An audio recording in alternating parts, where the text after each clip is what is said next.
Good morning. जल्दी से बता दो, दिखाई दे रहा हूँ? कोई कोई एक यस लिख दो कि दिखाई भी दे रहा हूँ और सुनाई भी दे रहा हूँ।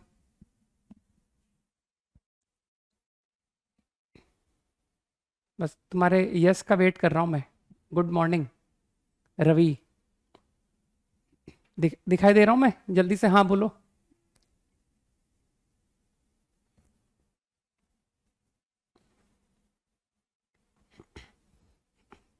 या- यार तुम लोग लेट क्लास में आते हो।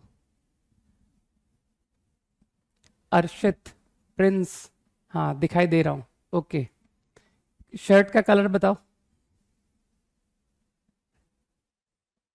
Good morning, good morning. What is this S? Shri, Shrishant, Avdeep, दिख रहे हूँ? Okay, blue colour, right. तो चलो स्टार्ट करते हैं।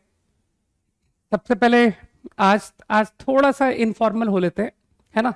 क्योंकि मुझको क्या है, पूरे साल लोगों से बात करने का मौका नहीं मिलता है ना? ये सब्जेक्ट का नेचर ऐसा है ना कि मेरे पास बिल्कुल फुर्सत नहीं मिलती है कि तुम लोगों को बता पाऊं कि कैसे पढ़ो, क्या करो, है ना? तो वो आज थोड़ा सा टाइम निकाल लेते हैं उसके लिए। तो तुम लोग को आज मैं सबसे सबसे इंपॉर्टेंट बात से ही शुरू करता हूं। सबसे सबसे इंपॉर्टेंट बात पता क्या है? कोई स्टूडेंट जो प्रिपरेशन करता है ना, कि सर मैंने प्रॉपरली मेंस एंड एडवांस की प्रिपरेशन की लेकिन मेरा रिजल्ट नहीं आया। तो आज सबसे मुद्दे की बात से शुरू करते हैं कि क्यों नहीं आया। Right, what is the main reason behind it. तो सबसे पहले उस बात को बता देता हूं जिससे कि तुम अब ये गलती नहीं करोगे। ठीक है? तो और पूरे साल इस बात को माइंड में रख के चलना। तो मेन जो रीजन है ना for not getting selected, A prepared student जिसने प्रिपरेशन की और वो सेलेक्ट नहीं हुआ। देखो, एक स्टूडेंट होता है जिसने प्रिपरेशन ही नहीं की, तो उसका नहीं सेलेक्ट होने का तो रीजन समझ में आता है। लेकिन जिसने प्रिपरेशन किया और वो नहीं हुआ, उसका जो सबसे बड़ा रीजन है ना, वो होता है,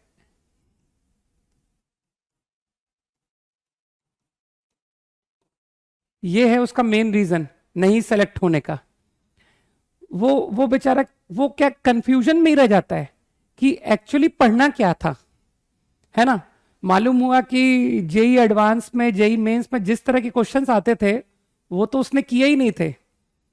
ठीक है, प्रिपरेशन की लेकिन पता नहीं वो क्या करता रहा, है ना? या हो सकता है कि वो केवल लेक्चर अटेंड करता रहा, थ्योरी थ्योरी करता रहा, है ना? प्रॉब्लम सॉल्व नहीं किए, या प्रॉब्लम सॉल्व किए लेकिन वो लेवल के प्रॉब्लम्स नहीं थे। वो जिस एग्जाम को मैं फेस करने जा रहा हूं वो उस लेवल के थे ही नहीं। ठीक है ना? तो ये बात मेरे हिसाब से तो तुमको उसी वक्त आइडेंटिफाई कर लेनी चाहिए जब तुम जेईई एडवांस के पुराने क्वेश्चन देखते हो, है ना? तो उसी से तुमको दिख जाना चाहिए कि यार मुझे प्रॉब्लम्स के आइडिया स्ट्राइक कर रहे हैं या नहीं। ठीक। अब तो ये बात जो है ना, ये साल भर नहीं होनी है।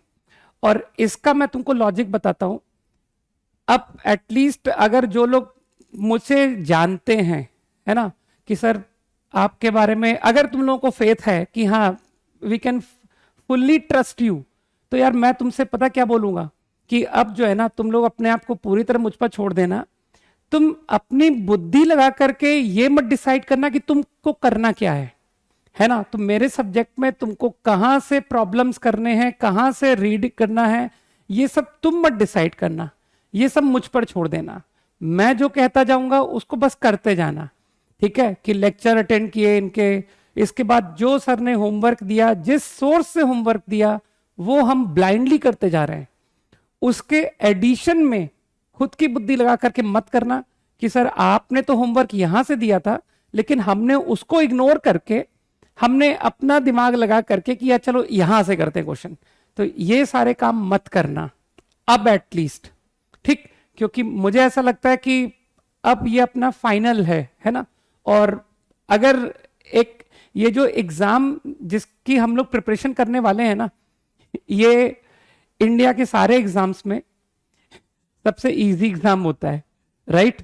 जिसको टफेस्ट एग्जाम कहा जाता है, लेकिन सेलेक्ट होने के पॉइंट ऑफ व्यू से अगर मैं बात करूं कि मुझे आईआईटी में सेलेक्ट होना है तो इट इज इजीएस्ट, है ना? लेकिन अगर कहो कि मुझे इस आईआईटी में ये ब्रांच चाहिए, है ना, कि आईआईटी बॉम्बे में मुझे कंप्यूटर चाहिए, आईआईटी दिल्ली में मुझे कंप्यूटर चाहिए, इलेक्ट्रॉनिक्स चाहिए, मैथमेटिक्स कंप्यूटिंग चाहिए, वो डिफिकल्ट है, ठीक है ना? वो डिफिकल्ट है। रैंक को अच्छा लाना, बहुत अच्छी रैंक लाना, दैट इज डिफिकल्ट। लेकिन अगर मैं बात करूं कि 5000, तो 5000 तक रैंक लाना इज वेरी इजी, है ना? With in 1000 becomes very difficult, right? तो सिलेक्शन जो है ना, वो एक प्रॉपर, अगर हम लोग मतलब जिसे कहते हैं ना कि हमारा आइडिया ऑफ प्रिपरेशन अगर सही रहा तो with in 5000 rank is not a challenge, ठीक है ना? वो बहुत आसान काम है। केवल ढंग से एक मतलब प्रॉपर स्ट्रैटेजी को फॉलो करते हुए आपको दिख जाएगा कि सर 5000 रैंक तो इतने जरा से मार्क्स पर आ जाती है ना? तुम खुद सोचो, कोई ऐसा एग्जाम है क्या? तुम जेई मेंस की बात करो, अगर तुम कहो कि सर मुझे त्रिची में कंप्यूटर चाहिए, है ना, तो तुम सोचना कि तुमको आउट ऑफ 300 कितना स्कोर लाना पड़ेगा, राइट? वहीं तुम आईआईटी की बात करो, है ना, कि सर मुझे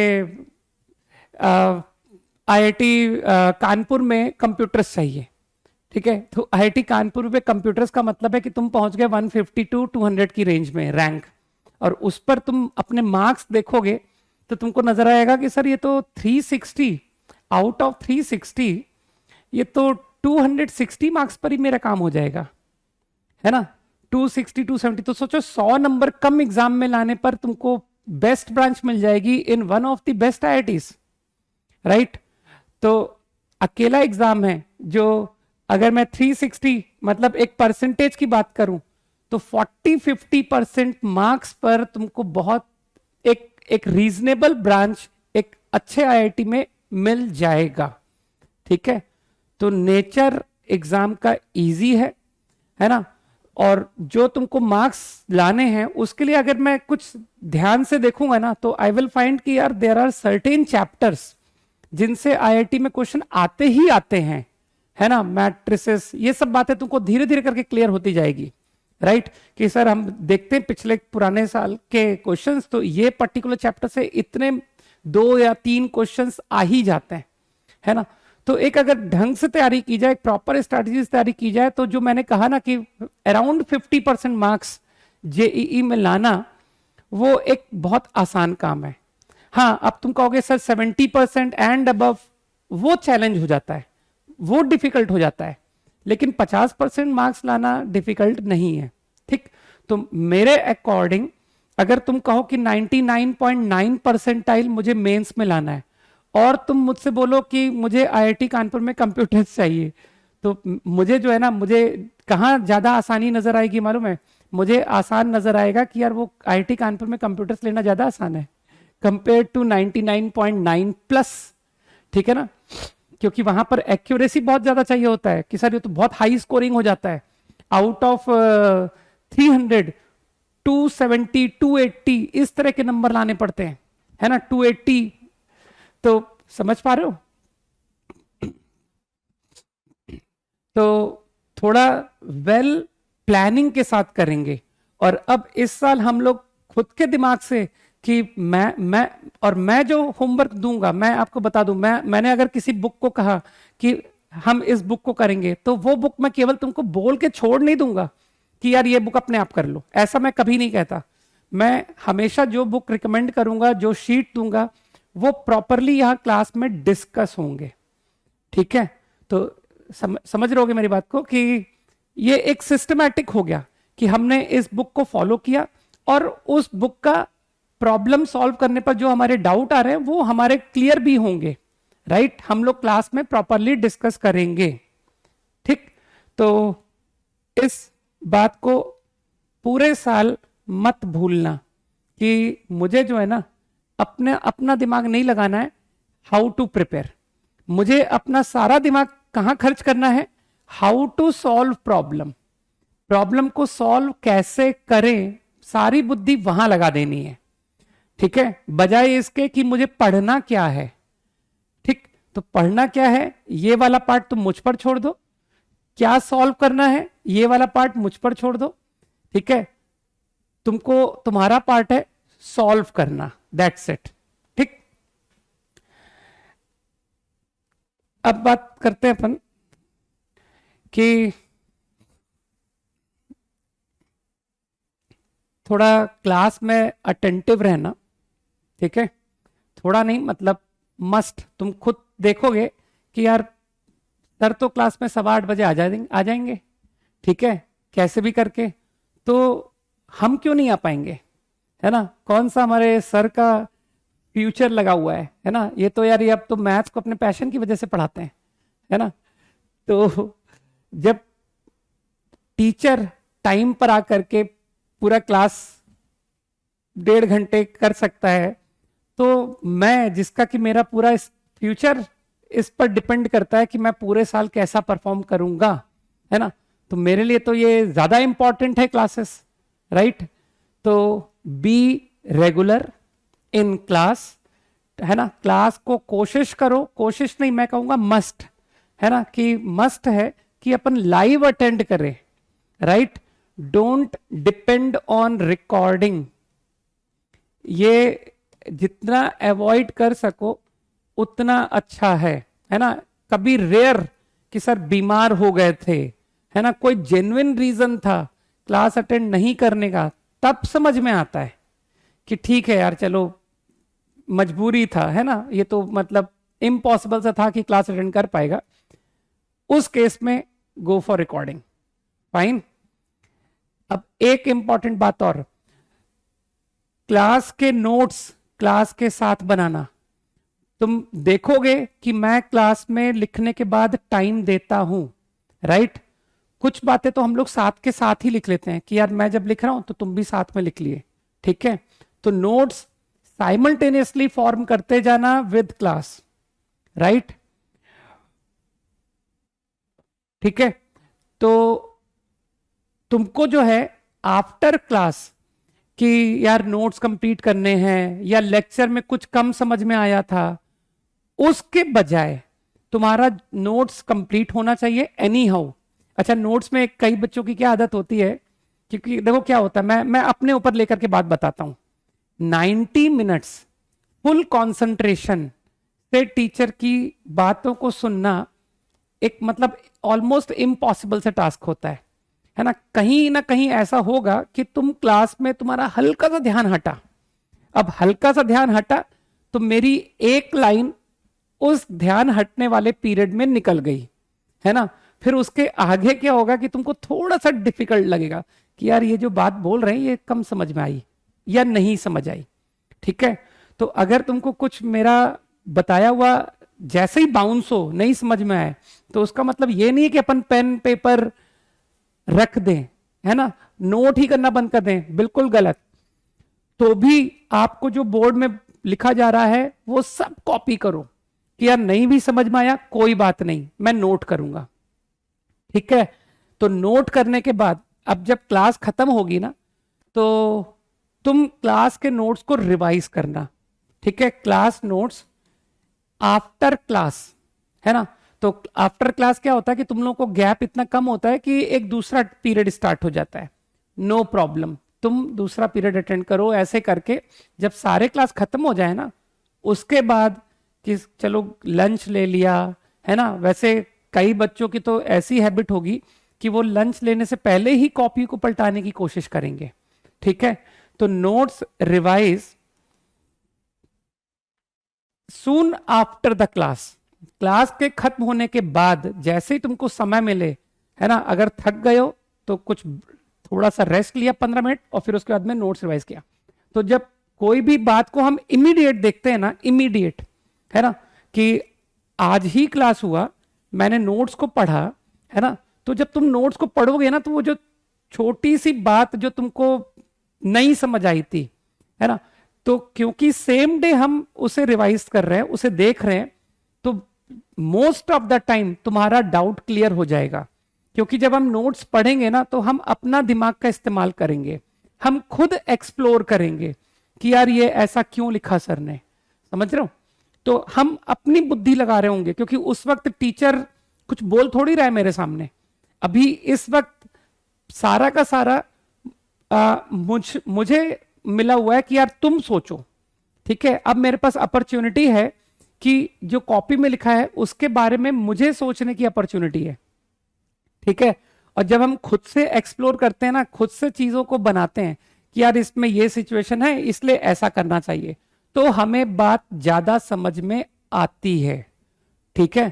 तो सेम डे थ्योरी को कॉपी की ढंग से पढ़ो, एंड इवन जो कॉपी में सवाल मैंने सॉल्व कराए होंगे, solve on your own also.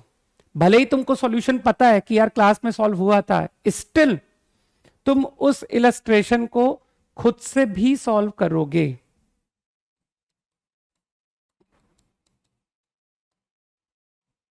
Solve problems taken in class on your own, अपने आप करो, ठीक है?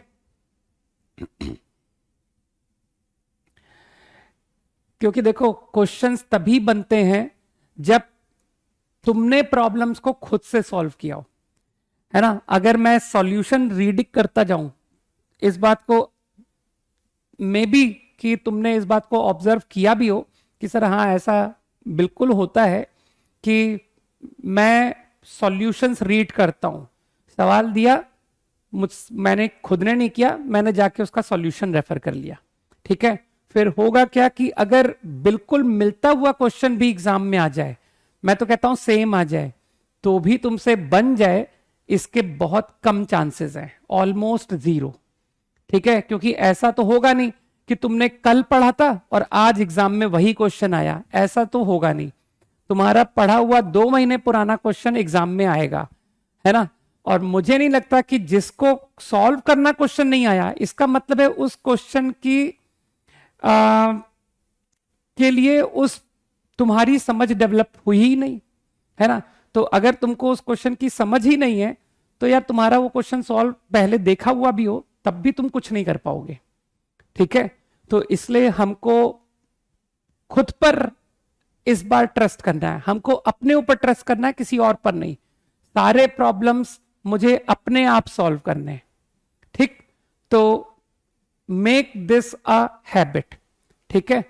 तो प्रॉब्लम सॉल्विंग के लिए मैं तुमको नंबर ऑफ बातें बताऊंगा कि हम लोग कहां से सॉल्व करेंगे, वो उन बातों पर मैं आऊंगा भी, है ना? तो ये बात क्लियर, ठीक है? तो रिकॉर्डिंग जो है ना हमको नहीं देखनी है, हमको अपने नोट्स एक्सप्लोर खुद से करने हैं, और ठीक है? तो उसी से जो थॉट डेवलप होगा ना वही तुमको असिस्ट करेगा in solving number of problems, right?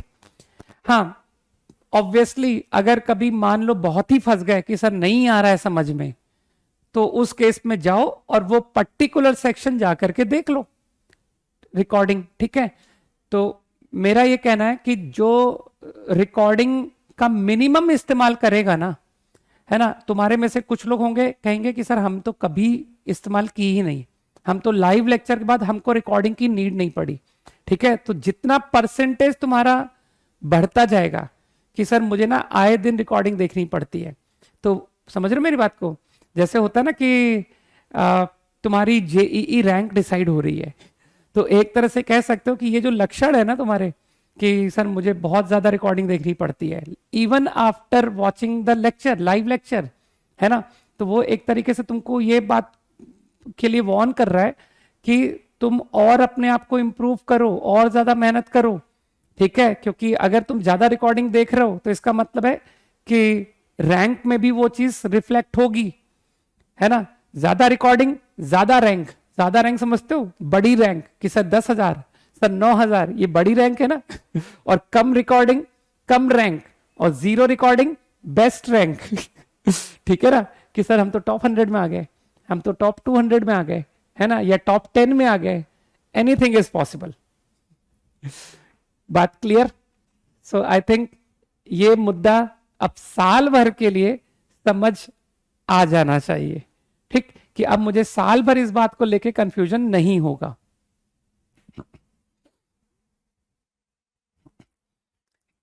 Now coming to, थोड़ा प्रॉब्लम सॉल्विंग के बारे में तुम लोग को हल्का सा ब्रीफ कर दूं।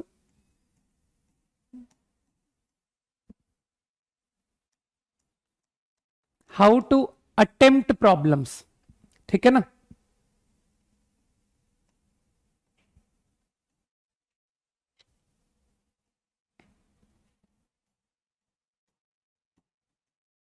How to attempt,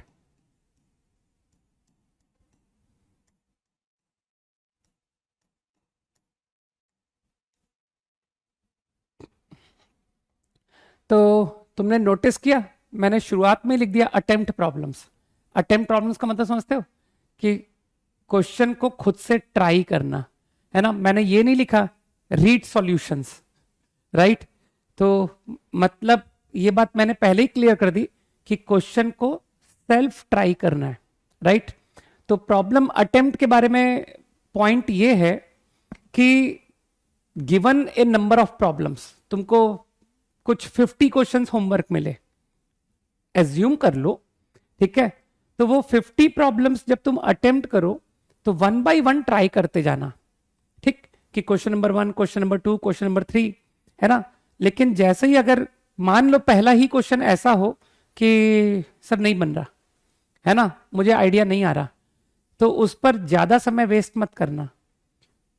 move to next problem, अगले पर मूव कर जाओ, ठीक है। तो इस तरीके से प्रॉब्लम्स को ट्राई करते जाओ, जो बनते जाएं उसको सॉल्व करते जाओ, जो ना बने उनको छोड़ते जाओ, ठीक है। अच्छा, छोड़ने में भी ऐसा होगा कि कई क्वेश्चन में ऐसा होगा कि तुमको कुछ समझ में आया, है ना, तुमने कुछ ट्राई किया, लेकिन एक बात समझते हो कि सर मैंने 1 या 2 स्टेप लिखा, लेकिन उस स्टेप के बाद में प्रॉब्लम में कुछ सिंप्लीफिकेशन हुआ ही नहीं। मतलब तुमको समझ में आएगा कि यार ये तो और डिफिकल्ट हो गया, ये तो कुछ मतलब और उलझने जैसी सिचुएशन हो रही है, और हम ट्रैप हो रहे हैं कि यार ये तो सिंप्लीफाई होने के बजाय कॉम्प्लिकेट हो रहा है ना। तो जो सॉल्व करता है वो समझ जाता है कि यार ये तो सिचुएशन डिफिकल्ट हो गई, मतलब मैं अब और ज्यादा परेशान हो गया, जो कि पहले स्टेप में जितना था उससे ज्यादा तो मैं थर्ड स्टेप के बाद परेशान हो गया कि अब क्या करूं, ठीक है। तो अननेसेसरी समय मत वेस्ट करो, छोड़ दो, ठीक। तो इस तरह से अगर मैंने मान लो कि 50 क्वेश्चंस में इन फर्स्ट राउंड हो सकता है मुझसे 20 बने, हो सकता है मुझसे 30 बन जाए, हो सकता है 40 बन जाए, हो सकता है 10 बने, कुछ भी हो सकता है, ठीक है। लेकिन उस पर परेशान मत होना कि अरे सर हम तो डिमोरलाइज हो गए कि 50 में खाली 10 हुए, है ना। डिमोरलाइज मत हो, तुम ये सोचो कि अभी मैंने ज्यादा समय नहीं दिया है क्वेश्चन को, अगर ज्यादा समय देता तो बन जाता, ठीक है। एक एक्सक्यूज मेरे दिमाग में होना चाहिए कि यार मैं ना शुरू में जरा भी फंसने वाले क्वेश्चन होते ना मैं उनको नहीं करता हूं, ठीक। देन यू कम बैक, फिर तुम लौट करके तुम प्रॉब्लम्स को फिर से करो जो क्वेश्चंस नहीं बने, राइट।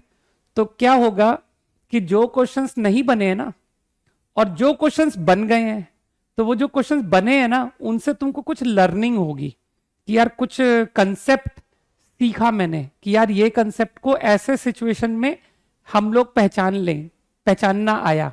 तुमने अगर किसी कंसेप्ट को किसी प्रॉब्लम में अगर अप्लाई कर लिया तो तुमको लगता नहीं कि तुमको एक आइडिया आ गया कि how to identify the application, है ना, तुमने उस कंसेप्ट का एप्लीकेशन कर लिया यार। तो जब हम किसी कंसेप्ट को अप्लाई कर लेते हैं तुमको लगता नहीं वो कंसेप्ट हमारे दिमाग में बहुत अच्छे से बैठ जाता है। तो हो सकता है कि उसी कंसेप्ट से जो शुरू में तुमने क्वेश्चंस छोड़े थे उनमें भी कुछ और क्वेश्चंस उसी आइडिया से बन रहे होंगे, ठीक है। तो बेसिकली जो नंबर ऑफ क्वेश्चन सॉल्व होंगे उनके एक्सपीरियंस से तुम्हारे जो प्रीवियसली प्रॉब्लम्स अनसॉल्व्ड जो तुमसे सॉल्व नहीं हुए थे उनमें भी हेल्प मिलेगी, है ना। और दूसरा तुमको कॉन्फिडेंस भी तो एक डेवलप हुआ होगा कि चलो 50 क्वेश्चन थे 10 बने, तो उन 10 क्वेश्चन को करने से भी कुछ ना कुछ कॉन्फिडेंस तो आप में गेन हुआ ही होगा। और कॉन्फिडेंस से ही तुम समझते हो कि सिचुएशन सिंप्लीफाई होती है। एक अगर मुझे में कॉन्फिडेंस है कि हाँ मुझे आता है ना, तो तुम देखना कि तुमसे प्रॉब्लम सॉल्व बनेंगे। ठीक है, तो इस आइडिया को क्लियर कर लो कि होमवर्क जो भी मुझे मिलेगा वो अटेम्प्ट जरूर होगा कि मैं क्वेश्चंस ट्राई जरूर करके आया हूं, भले ही वो सॉल्व हुए हो या ना सॉल्व हुए हो, लेकिन मैं एक बार गो थ्रू हुआ था, मैंने कुछ ट्राई किया था, 1 और 2 स्टेप्स मैंने किया, लेकिन उसके बाद भी नहीं हुआ। ठीक है, और जो क्वेश्चंस नहीं हुए मेक श्योर कि उसके मैंने एक से ज्यादा अटेम्प्ट किए थे, कि मैंने सेम प्रॉब्लम को 2 बार ट्राई किया, 3 बार ट्राई किया, ठीक है, लेकिन उसके बाद भी नहीं हुआ, तब वो तुम्हारा जेन्युइन डाउट कहलाएगा। ठीक, तो this point is the most important point. ये तुम्हारे मैथ्स सब्जेक्ट के अकॉर्डिंग ये सबसे ज्यादा इंपॉर्टेंट पॉइंट है। ठीक है, नाउ इसी में तुमको मैं एक बात ऐड करता हूं। ठीक है, मैं आज जो बातें बोल रहा हूं ना, मैं तुमको बता दूं कि मैं चैट को एंटरटेन सिर्फ और सिर्फ डाउट्स के लिए करता हूं। ठीक है, चलो इस बारे में भी तुमको बात बता दूं, ताकि जो लोग बहुत एक्टिव होने वाले हैं इस पोर्शन में उनको ये बात एटलीस्ट पता पड़ जाए कि यूसेज ऑफ चैट है ना is directly proportional to your rank. The more you use chat the more will be your rank, right? समझ गए ना? तो चैट का जो यूज है that should only be for answering me. जो मैं सवाल दूंगा ना उनके जवाब लिखना वहां पर। जब मैं कहूंगा कि यार इस प्रॉब्लम का सॉल्यूशन क्या है, इस प्रॉब्लम का आंसर क्या है, तब एक्टिव हो जाना, है ना, कि सर 8, 5, है ना। लेकिन इसके अलावा अननेसेसरी पॉइंट, कौन सी किताबें करें सर, लिस्ट ऑफ बुक्स, है ना सर, अगला चैप्टर क्या होगा सर, क्वाड्रेटिक में आप क्या कराओगे, है ना, यूजलेस। ठीक, तुमको कोई सुनेगा ही नहीं, मैं तो नहीं सुनूंगा। ठीक है, मेरे सामने दिखेगा and I will simply ignore, right? This is equivalent कि तुमने एक प्रॉब्लम सॉल्व किया लेकिन उसका सॉल्यूशन गलत था, तो आईआईटी वालों ने इग्नोर कर दिया, है ना, बजाय उस क्वेश्चन में 4 नंबर आने के सर -1 आ गए। समझ गए? तो यूजलेस काम का समझ पा रहे हो ना कि सर यूजलेस काम के क्या नेट रिजल्ट होता है। अगर ये बात हमें पता हो जाए तो ठीक है, तो try to avoid useless things, right? Now I think how to attempt is clear, कि हमको क्वेश्चंस को राउंड्स में करते रहना है ना। तो जो बहुत अच्छे स्टूडेंट्स हैं, जो बहुत अच्छी रैंक टारगेट कर रहे हैं, ठीक है, उनके बारे में मैं बताऊं उनकी क्या टेंडेंसी डेवलप हो जाएगी। जो क्वेश्चन सॉल्व नहीं होगा ना उनसे, वो क्वेश्चन उन बच्चों के दिमाग में कैरी होता है कि मतलब वो किसी भी जगह पर है ना, जैसे सपोज खाली बैठे हैं कहीं, इस वक्त उनके दिमाग काम, उनके पास कोई काम नहीं है, वो बच्चा बैठा हुआ है ना, हो सकता है वो उस वक्त खाना खा रहा हो, है ना, कि सर डाइनिंग टेबल पर मैं खाना खा रहा था, तो उस मोमेंट मुझे वो क्वेश्चन स्ट्राइक किया जो मुझसे नहीं बना था, है ना। और एक क्वेश्चन जो मैं पेन पेपर लेकर के 2-3 ट्राई दे चुका था, है ना, लिख लिख करके, और नहीं बना, वो क्वेश्चन देखना, तुमने माइंड में तुम सोच रहे हो, खाना खाते में सोच रहे हो, और तुमको उसका क्लू मिलेगा कि यार इस क्वेश्चन में ऐसा करेंगे तो होना चाहिए, है ना, ऐसा करेंगे फिर ये होगा। ठीक है, मतलब आइडिया मन में डेवलप होने लग जाएंगे। क्यों? क्योंकि तुमने उस क्वेश्चन को इतना ज्यादा ट्राई दिया कि तुमको उस क्वेश्चन की पूरी डिटेल ध्यान हो गई कि सर क्वेश्चन का डेटा मुझे पूरा याद है, ठीक है, मैंने उसमें क्या क्या किया था मुझे वो तक ध्यान है कि मैंने इस तरह से किया था और नहीं हुआ। ठीक है, तो तुम देखना मन में कई बार तुमको आइडियाज डेवलप हो जाएंगे कि यार ये करने से देखना हो जाएगा, और फिर तुम उन्हें उठाया, पेन लिख के सॉल्व किया, खट से आंसर। तो मतलब समझ गए कि यार कई बार ऐसा होता है कि कोई बात हम करते जा रहे हैं लेकिन नहीं हो रहा है, और वही बात विद इन सेकेंड्स ओरली दिमाग में हो गई कि यार माइंड में सोचा और हो गया। ठीक है, तो ये लेवल भी तुम्हारा आ जाएगा बाय रिगरस प्रैक्टिस, है ना, कि यार करते करते करते हम इस स्टेज तक पहुंच जाएंगे। ठीक, तो कुछ भी डिफिकल्ट नहीं है ना। और उसका एक कारण और है, उसका एक कारण पता और क्या है कि सर ये स्टेज कैसे अचीव होती है? ये स्टेज अचीव होती है due to your interest in subject.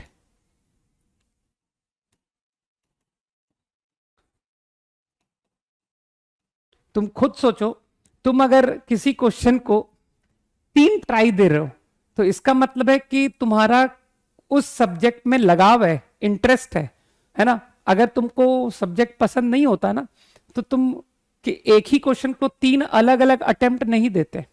ठीक, तो बेसिकली ये इंटरेस्ट कहां से डेवलप होता है ना। ऐसा थोड़ी कि मुझे बचपन से मैं पैदा हुआ था तब से मुझे मैथ्स अच्छी लगती है ठीक है, कि सर ये तो बाई बर्थ प्रॉपर्टी होती है ना, कि बाई बर्थ इस बच्चे का इंटरेस्ट फिजिक्स है, इस बच्चे का इंटरेस्ट बायोलॉजी है, ऐसा नहीं होता है। ठीक है, इंटरेस्ट उस बात में आता है जो हमसे बनता है ना। तुम इस बात को नोटिस करना, तुम्हारा जब प्रॉब्लम सॉल्विंग इंप्रूव करेगा कि सर मैं ना मुझसे क्वेश्चंस बनते हैं, तो ऑटोमेटिकली तुम्हारा सब्जेक्ट में इंटरेस्ट बढ़ेगा। सही है। और अगर तुमको समझ में नहीं आता है, ठीक है, कि सर मुझसे रटा नहीं जाता है ना, या मुझसे प्रॉब्लम सॉल्व नहीं किए जाते, तो तुम्हारा इंटरेस्ट लूज हो जाएगा। ठीक है, तो अकॉर्डिंग टू सब्जेक्ट, राइट, रटा तुम समझ रहे हो, मैंने मैथ्स के लिए यूज नहीं किया है। ठीक है, कि सर अगर रटा नहीं जाता है तो मैथ्स कमजोर हो जाएगी, है ना, ऐसा नहीं है। रटा नहीं जाता ये तो अच्छी बात है यार, मैथ्स के लिए तो अच्छी बात है फाइन। तो इंटरेस्ट तुम्हारा सब्जेक्ट में डेवलप हो जाएगा once you are able to solve number of problems on your own, right, और वो भी नंबर ऑफ गुड प्रॉब्लम्स। ये नहीं कि तुमसे मैं एकदम लल्लू लल्लू क्वेश्चंस दूं तुमको और तुमसे बनने लग जाएं और तुम खुश कि अरे वाह मेरी मैथ्स अच्छी हो गई, है ना, लेकिन जैसे ये बढ़िया सवाल दिया तो अरे ये क्या हुआ। ठीक है, तो उससे तुम्हारा सब्जेक्ट में इंटरेस्ट डेवलप नहीं होगा। इंटरेस्ट हमेशा डेवलप होता है बाय डूइंग कॉम्प्लिकेटेड थिंग्स, जो कि मेरे आसपास के लोग बहुत मुश्किल से कर पा रहे हो। ठीक है ना, मतलब मैं लोगों से अलग हटके हूं, है ना, कि यार ये वो पोर्शन है जिसमें मैं बाकी लोगों से काफी अच्छा करता हूं, राइट, तब तुम्हारा उस एरिया में इंटरेस्ट बनेगा, राइट। तो this thing is very important, और इसको हम लोग किसी और तरीके से नहीं लाते हैं कि सर योगा करें क्या to develop interest in maths, right, या जिम ज्वाइन कर लूं to develop interest in maths, ऐसा कुछ भी नहीं है। ठीक है भाई, सवाल सॉल्व करते रहो, है ना। जिस दिन तुमसे बनने लग गए और बढ़िया सवाल बनने लग गए, अपने आप this thing will happen. Okay, now another important thing I want to tell you about attempting problems, वो क्या है कि एक सवाल को तुमने सॉल्व किया, है ना, मान लो वो एक नंबर ऑफ स्टेप्स में सॉल्व हुआ, मान लो वो हो गया सॉल्व, ठीक, कि सर बन गया, लेकिन उसका सॉल्यूशन बहुत लेंदी सा आया कि सर ये क्वेश्चन को मैंने सॉल्व किया तो 10 लाइन में सॉल्व हुआ, है ना। तो अब मुझे बताओ, क्या तुमको लगता है कि जेईई मेंस या जेईई एडवांस में इस तरह के नंबर ऑफ क्वेश्चंस आते हैं जो कि पूरा एक एक पेज सॉल्यूशन लेते होंगे? तुमको ऐसा लगता है ना। तो ऐसा नहीं ही होता होगा, क्योंकि जो गिवन टाइम है, गिवन टाइम में तो हमको सॉल्व करने होते हैं, मेंस में 25 करने होते हैं इन 1 आवर, और ऐसे ही अगर जेईई एडवांस की बात करूं तो अप्रोक्सीमेटली 18 to 20 क्वेश्चंस, है ना, जिसमें कि वेरियस वेराइटी होती है कि सिंगल चॉइस, वन और मोर देन वन चॉइस, है ना, मैच द कॉलम। तो यार जब इतने कम समय में इतने सारे सवाल करने हैं तो ऐसा कैसे संभव है कि मैं एक सॉल्यूशन को एक एक पेज में सॉल्व करूं? तो इसका मतलब है कि कुछ कमी है, कहीं कोई तो चीज मिसिंग है ना। तो इन सच सिचुएशन कि क्वेश्चन सॉल्व हुआ लेकिन बहुत स्पेस लिया उसने, बहुत टाइम लगा उसको करने में और बहुत लेंदी सॉल्यूशन आया, है ना। तो मेरा कहना है कि सॉल्व कर लो, मैं मना नहीं करूंगा, घर पर आप सारी चीजें प्रैक्टिस करो, है ना। सॉल्व करने के बाद री अटेम्प्ट, उसी सेम क्वेश्चन को दोबारा ट्राई करो विद एनदर आइडिया, है ना, एकदम फ्रेश दिमाग से। ये नहीं कि सर वो पिछले ही सॉल्यूशन को में मॉडिफिकेशन कर लेते हैं, नहीं, उसी सेम क्वेश्चन को दोबारा एकदम नए सिरे से सोचो, ठीक है। तो जब तुम सोचोगे तो मोस्ट ऑफ द टाइम तुमको ऑल्टरनेट आइडियाज आएंगे कि यार यही क्वेश्चन मैंने केसेस बना के किया था, ठीक है, और वही सेम क्वेश्चन को मैंने जब दोबारा थॉट दिया and I came to know कि यार ये क्वेश्चन तो डिस्ट्रीब्यूशन ऑफ एलाइक ऑब्जेक्ट से एक लाइन में हो गया, ठीक है। तो ऐसा कई बार होगा, तुमको क्वेश्चंस के ऑल्टरनेट सॉल्यूशन मिलेंगे। और फिर होगा क्या, जिनकी मैथ्स स्ट्रांग किन लोगों की होगी कि वो लोग पहले क्या होगा कि प्रॉब्लम को सॉल्व करते करते कि सर पहले तो हमको डिफिकल्ट वाले आइडिया ही आते हैं, लेकिन जब एक बार डिफिकल्ट आइडिया को हम दोबारा से सोचते हैं तो हमको एक इजी आइडिया मिलता है ना। लेकिन फिर क्या होगा धीरे धीरे कि तुम इस तरह के इजी सॉल्यूशंस में एक्सपर्ट होते चले जाओगे। फिर आफ्टर सम टाइम तुमको वो फर्स्ट सॉल्यूशन ही वही स्ट्राइक करेगा कि सर मुझे तो पता है एक कॉम्प्लिकेटेड सा क्वेश्चन था, मुझे डायरेक्टली वो to the point one line solution strike किया, जबकि उसी क्वेश्चन को मैं ऑल्टरनेटली इन 5-6 लाइंस में भी कर सकता था बाय सम अदर मेथड, ठीक है। तो ये सब बातें कहां से होंगी? ये सब बातें प्रैक्टिस से होंगी, ठीक है।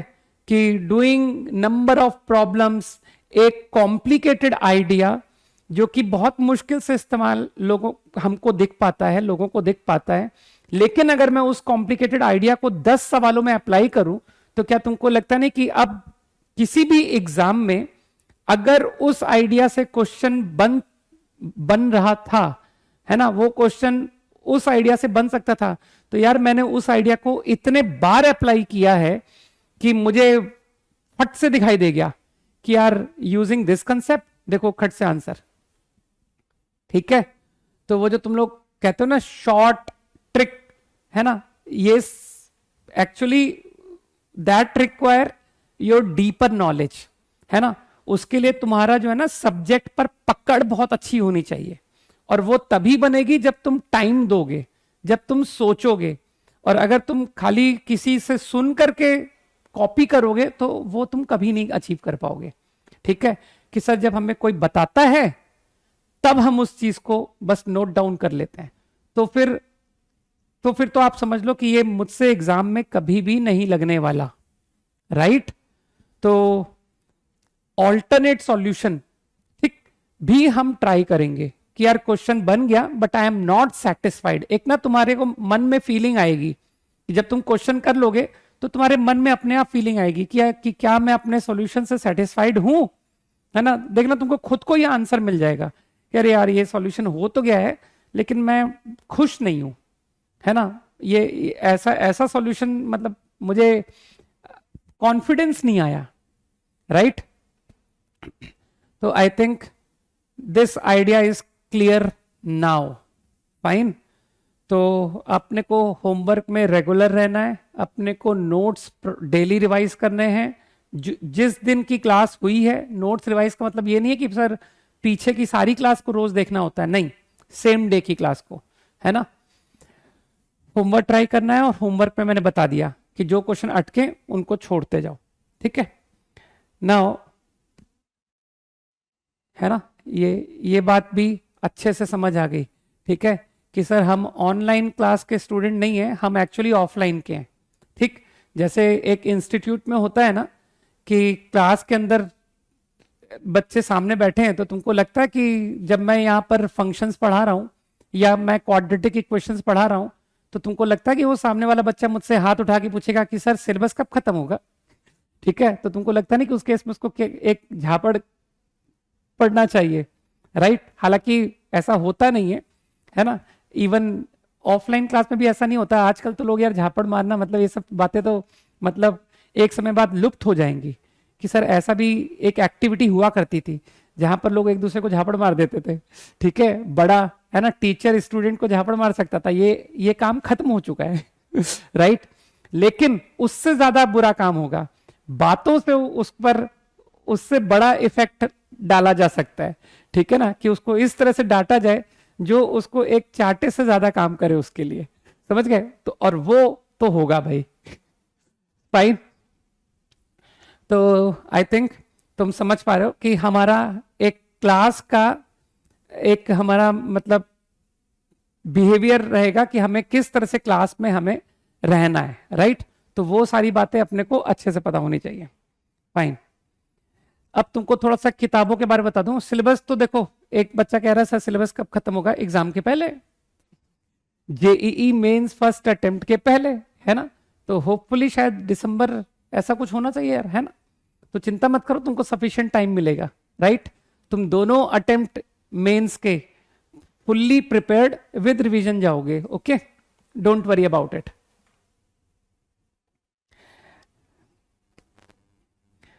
थोड़ा सा तुमको मैं बुक्स का आइडिया दे दूं, right? Other than sheet,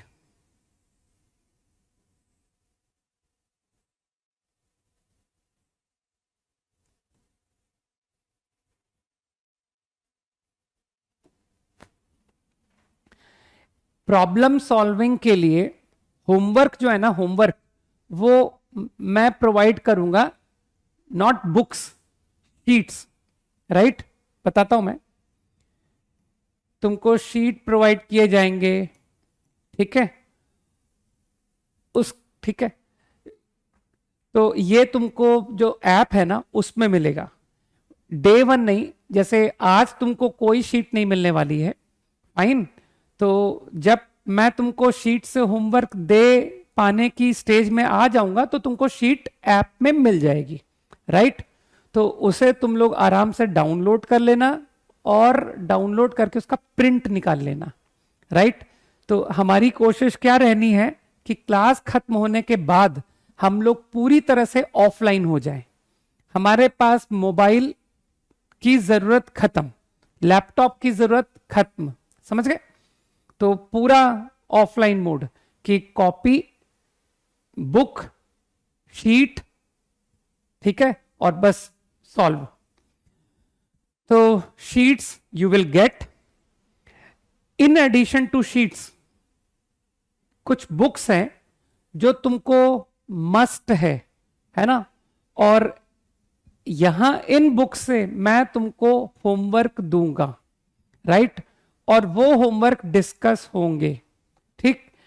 again, हाँ अभी टेस्ट पर भी आऊंगा। Again one thing is important, अभी अभी चैट को जीरो करो, पहले मैं अपनी बात खत्म करूंगा, उसके बाद तुम्हारी थोड़ी बातें मैं एंटरटेन करूंगा, ठीक है? तो आज एक बार सवाल जवाब हो जाने दो, ताकि जो नेक्स्ट क्लास है उससे तुमको दिखेगा कि सर आप तो बिल्कुल ही इधर उधर की बातें ही नहीं करते हो, राइट? तो प्योर पढ़ाई चलेगी, ठीक है? तो अभी तुम चैट को रोको, है ना? क्योंकि वो तो क्या है, स्क्रॉल होके ऊपर चला जाएगा और फिर वो यूजलेस हो जाएगा कि सर हमने लिखा था लेकिन आपने तो देखा ही नहीं। तो पहले मुझे अपनी बातें रख देने दो, फिर मैं तुम्हारी बातों पर आऊंगा, ठीक है? तो ये जो बुक्स हैं, वन थिंग, इन बुक से मैं तुमको, ऐसा नहीं है कि मैं पूरा होमवर्क दूंगा, पूरी किताब सॉल्व कराऊंगा, ऐसा बिल्कुल नहीं है। कुछ पार्ट दूंगा कि चलो इस बुक से कोनिक पैराबोला के एक्सरसाइज 26 क्वेश्चन नंबर, तो selected problems you will get from these books, है ना? तो ये मत सोचना कि सर हम पन्नों के पीडीएफ है ना, ले लेंगे, जेरोक्स निकाल लेंगे, इतनी मेहनत मत करो। ये सब बहुत ज्यादा इंपॉर्टेंट बुक्स हैं, इनको शांति से जाओ शॉप में परचेज करो, शॉप में नहीं हो तो अमेजन, फ्लिपकार्ट, इतने साइट्स है, वहां से ऑर्डर करके मंगाओ। समझ गए? ये वो पिलर्स हैं जो तुमको आईआईटी पहुंचाएंगे, जिनको तुम लाइफ टाइम याद करोगे। ठीक है कि सर इस किताब को करने से बहुत फायदा हुआ, इस किताब को करने से बहुत फायदा हुआ। समझ गए? तो ये नहीं कि पिज्जा तो खा लेंगे लेकिन जीएन बर्मन नहीं खरीद पाएंगे, राइट? और पिज्जा खाने से तो सबको पता है कि सर उससे तो बैड इफेक्ट पड़ेगा, और इससे क्या इफेक्ट पड़ेगा सबको पता है, राइट? तो बुक्स में मुझको नो एक्सक्यूज। और वही सेम बात, जो लोग पीडीएफ इस्तेमाल करेंगे, ठीक है, कि इधर उधर, तुम तो जानते हो सर आजकल ऑनलाइन बहुत बेमतलब के ग्रुप्स होते हैं, टेलीग्राम ग्रुप है ना, कुछ लोग तो एजेंट बन चुके हैं, स्टूडेंट नहीं, they have change to agents, कि in my channel you will get all books, all PDF, है ना, ऑफ डिफरेंट डिफरेंट बुक्स, है ना, कोचिंग का मटेरियल भी सप्लाई करेंगे। तो they are not students, they are actually agents, right? तो कीप इन माइंड, तो ऐसे लोगों से थोड़ा बच के रहें, right? And don't waste your time in such useless groups, right? तो दिस इज जीएन बर्मन। जैसे ही मैं कैलकुलस पढ़ाऊंगा, यहां से मैं होमवर्क दूंगा, और हो सकता है मैं इससे सिर्फ 2 चैप्टर से होमवर्क दूं या 3 से दूं, बट स्टिल ये बुक बहुत इंपॉर्टेंट है, ठीक? कोऑर्डिनेट ज्योमेट्री, और क्या लेने, plane trigonometry, SL Loney, higher algebra, Hall and Knight, सब ले लो, बहुत काम की किताबें हैं। प्रिलिप को, राइट? और कोई बुक मैंने मिस की, सोचने दो, और कोई किताब, मतलब मैंने अपनी 3 किताबें नहीं बोली हैं अभी, क्योंकि वो हम लोग थोड़ा लेट यूज करते हैं, राइट? तो जब जो इस्तेमाल होगा वो बता दूंगा। अभी फिलहाल मुझे ये 5 किताबें इंपॉर्टेंट है, तो इनको आप जितना जल्दी ले लोगे उतना अच्छा, ठीक? हाँ, अब मैं आ रहा हूं, ठीक है? तो we will be solving portions of, ठीक है ना, कुछ प्रॉब्लम्स हम लोग इन किताबों से सॉल्व करेंगे, फाइन। हाँ, अब बात करते हैं ना, जो तुम लोग लिख रहे हो, अब मैं उनके बारे में बात करता हूं। सर डीपीपी डेली करो, तुमको पता है मेरी एक आदत है, मैं लोगों को फॉलो नहीं करता हूं, मैं आई मेक पीपल फॉलो, ठीक है? तो ये डीपीपीज तो पीछे छूट चुके हैं, है ना? तो ये जो शीट है ना, शीट, इसमें number of problems are there, number of, and ये वही शीट्स है जो मैं वाइब्रेंट के बच्चों को डिस्कस करता हूं, ठीक है? तो इस शीट से आपको डेली ऑलमोस्ट थोड़ा थोड़ा होमवर्क मिलता रहेगा, fine, from sheet and from those standard books, जो किताबें दिखाई ना मैंने, उन किताबों से या फिर शीट से होमवर्क मिलता रहेगा। ये मेरा फर्स्ट लेवल है, प्रॉब्लम सॉल्विंग का फर्स्ट लेवल, ठीक है? I will solve problems from sheets. I will solve problems from standard books I have shown just now.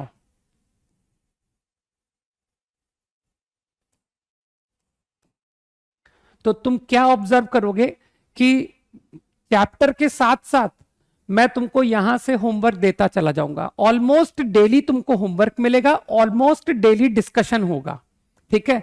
अगर तुम्हारे में से किसी का अगर कोई 12th क्लास में कुछ थोड़ा भी कनेक्शन हो कि यार सर मैं ना एक बच्चे को जानता हूं जो 12th में आपकी क्लास अपनी कक्षा में अटेंड कर रहा है, तो तुम उससे पूछना कि डेली यहां क्लास में क्या होता है, ठीक है? तो वो तुमको बताएगा कि शुरू के 20-25 मिनट्स तक तो डिस्कशन होता है, और उसके बाद सर थ्योरी पढ़ाते हैं, है ना, और थ्योरी, इलस्ट्रेशंस, व्हाटएवर, ठीक है? तो ये हमारी क्लास में रेगुलर है ऑलरेडी, ठीक? तो उसकी चिंता मत करो, रोज तुमको क्वेश्चंस मिलेंगे और रोज डिस्कशन होगा, ठीक है? नाउ सेकेंड थिंग, एक, ठीक है, अच्छा इसके बाद के लेवल में हम लोग रिवीजन पर जाते हैं। ये जो लेवल है ये तुम्हारा कंसेप्ट बिल्डिंग लेवल है, इससे तुम्हारा चैप्टर थॉरो होता है, ठीक है ना, कंसेप्ट बिल्ड होगा।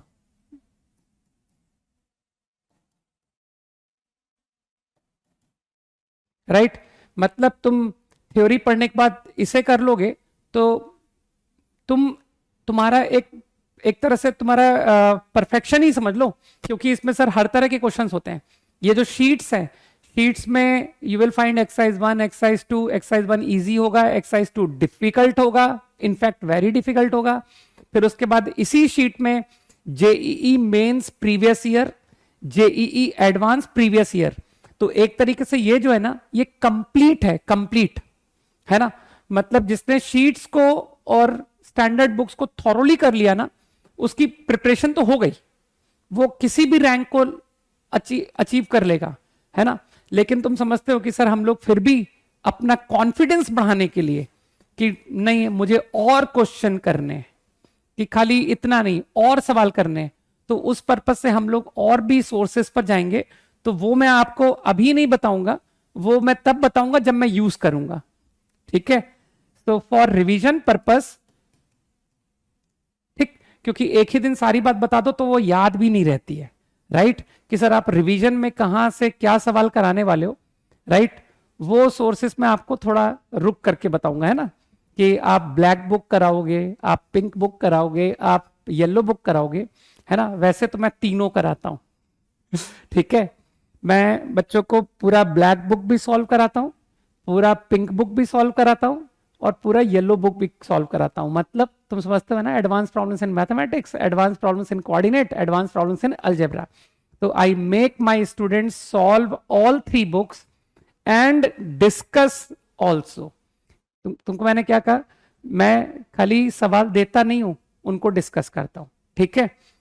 तो और इनफैक्ट इसके बाद एक और लेवल होता है, ठीक है, एक थर्ड लेवल भी होता है कि सर ये स्टैंडर्ड ये किताबें करने के बाद आपकी जो किताबें हैं, 3 किताबें है ना जिनका बहुत नाम सुना है ठीक है, उसको करने के आगे भी कुछ है क्या, तो है, यस उसके बाद भी है, ठीक है। तो एक्चुअली उसके बाद भी मैं कुछ और प्रॉब्लम्स इन द एंड बच्चों को देता हूं और डिस्कस भी करता हूं, ठीक है। मतलब उसमें मैं कोशिश करता हूं कि एक भी हल्का सवाल ना जाए, वो सब एकदम बढ़िया लेवल के क्वेश्चंस हो।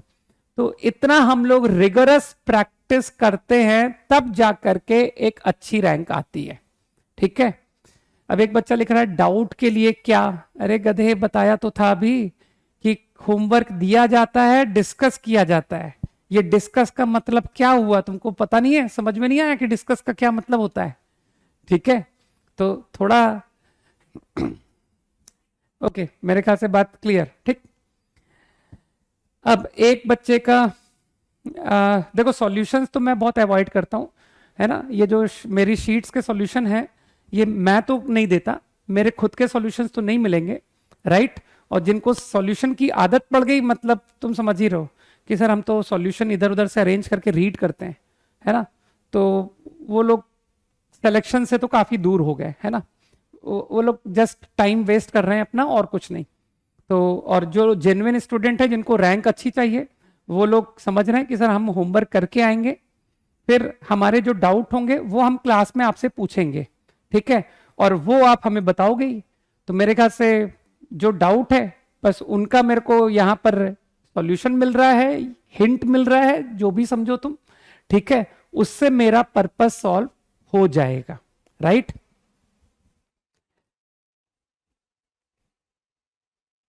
अब एक बच्चे का अच्छा पॉइंट था, है ना, हाँ इंटेंस रिवीजन नहीं आकाश, दैट इज इंटेंसिव, ठीक है, हम लोग कुछ नया नाम रखेंगे यार, है ना राइट। तो we will think about it कि उसको क्या नाम दे, राइट। एक बच्चे ने लिखा था यहां पर मुझे याद करने दो क्या लिखा था यार, अच्छा पॉइंट था, टेस्ट, ठीक है ना, कि टेस्ट कैसे होंगे। तो टेस्ट का देखो हमने शेड्यूल बात कर लिया है, ठीक है। तो टेस्ट आपके बिल्कुल वैसे ही होंगे जैसे कि किसी एक इंस्टीट्यूट में होते हैं, that is in a month, in a month PDF मिलेगी सबकी, किसकी, किताबों की, ठीक है। यार यहाँ के बच्चों को पीडीएफ देता हूँ ना तो वो लोग लेते नहीं है, मालूम है राहुल। ये जो बच्चे क्लास में बैठे हैं ना, इनको मैं पीडीएफ दे दूंगा ना, ये मारे डर के लेंगे नहीं, क्योंकि उनको पता है कि सर पीडीएफ यूज करने से रैंक जो है ना वो एक डिजिट बढ़ जाता है। कि मेरी 100 के अंदर रैंक आनी थी, है ना, 3 डिजिट की रैंक आनी थी सर, वो तो 4 डिजिट में पहुंच गई। हो सकता है 4 से ज्यादा 5 में भी पहुंच जाए कि सर 10,000 आ गई, 15,000 आ गई। तो ये जो बच्चे क्लास में बैठे हैं ना मेरी, ये मारे डर के पीडीएफ ही नहीं लेंगे, ये शांति से या तो बुक खरीदेंगे और या फिर, है ना, शॉप से लेंगे और या फिर ऑर्डर करेंगे ऑनलाइन, ठीक। तो टेस्ट की frequency in a month 1 Mains pattern 1 advance pattern, right. और सिलेबस तुमको बताया जाएगा, उसके लिए तुम अभी से मत सोचो, वो सारी बातें हम आपको बताएंगे कि, ठीक है।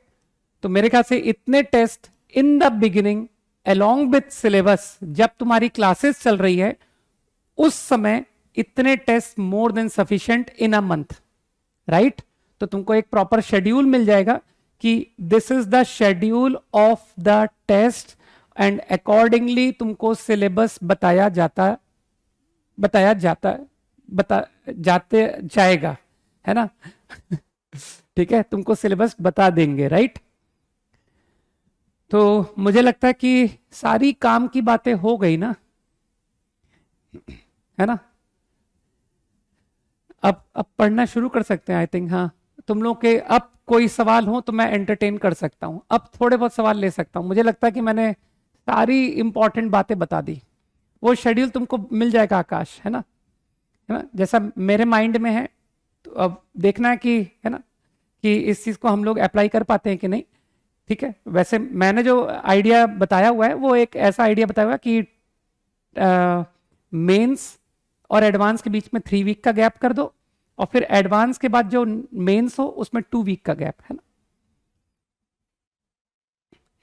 हाँ देखो, रैंक नहीं बढ़वानी है ना, तो इसका मतलब है पीडीएफ नहीं लेंगे। Good, please share the books once again. Slide, ठीक है, स्लाइड बुक के ही खोल देता हूं, राइट। और कोई जेन्युइन डाउट पूछना चाहते हो पूछ लो, क्योंकि एक बार मैंने पढ़ाना शुरू कर दिया फिर मैं इधर उधर की बातें बिल्कुल नहीं सुनूंगा। 1 ईयर प्लानर, प्लानर में तुमको,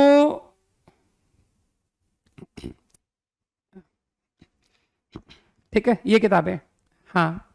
अब रुको, मैं तुम पर इस पॉइंट पर भी आता हूं, ये भी तुमने एक बहुत इंटरेस्टिंग पॉइंट बोला एक्चुअली, ठीक है। ये भी मुझे बड़ा मतलब पसंद आ रहा है ये पॉइंट कि, अच्छा ये पॉइंट मैं एक नोटिस कर रहा हूं कि ये पॉइंट यार वैसे अब तो ऑफलाइन में भी शुरू हो गया। पहले वाइब्रेंट में मेरे पास में ऐसा कोई बच्चा नहीं आता था जो कहता था कि सर मुझे ना पूरे साल का प्लानर बता दो, ठीक है।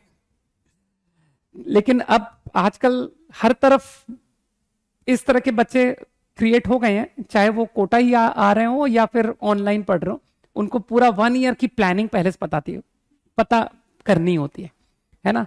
तो एक्चुअली जो मेरा मानना है ना, too much planning, those who do a lot of planning, है ना। मैं खुद प्लान्ड नहीं हूं, मालूम है। मैं कब क्या टॉपिक चालू कर दूं मुझे खुद को ही नहीं पता होता है ना। और तुम मुझसे कह रहे हो सर साल भर की प्लानिंग बता दो, ठीक है, और मैं वाकई में बता भी दूंगा। इंटरेस्टिंग बात यह है कि मैं बता भी दूंगा, उसको मैं कितना फॉलो करूंगा आई एम नॉट श्योर। मुझे नहीं पता कि सर आप जो हमें प्लानर दोगे उसे आप 100% उससे स्टिक करोगे, नॉट श्योर।